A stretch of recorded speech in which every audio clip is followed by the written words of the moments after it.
caught on camera.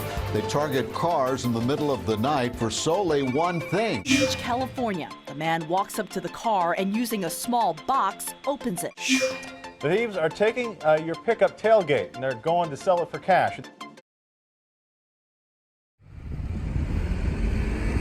Okay, we did a alarm system add-on to the factory alarm of this Mercedes. To arm the system, you're gonna hit lock. You heard my alarm chirp in the background. Interacts with the same factory remote control. Disarm it.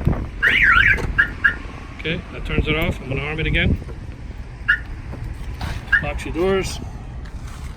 Somebody goes ahead and bangs on the window, the alarm will fire off.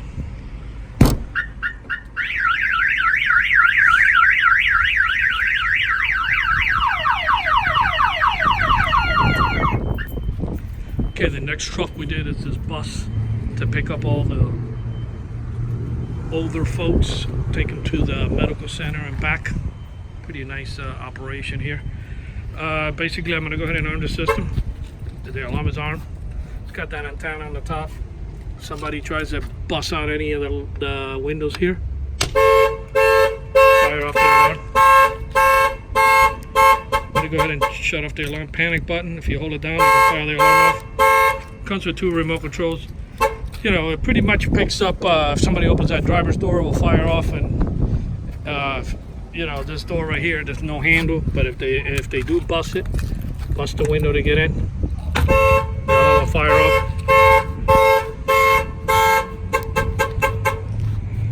This one was done in this GMC 5500 bus. This is on a Ford Transit.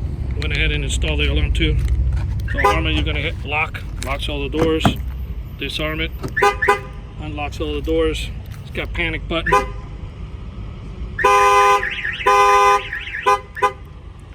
Okay. Basically, yeah, somebody breaks in, the alarm fires off. If they open any of the doors, it fires off. It's got the antenna on the top too with the blue LED light that's gonna flash at night. This shock sensor add-on. This alarm system is the Excalibur 1670. This was done here in this Ford Transit. Thank you for watching this video.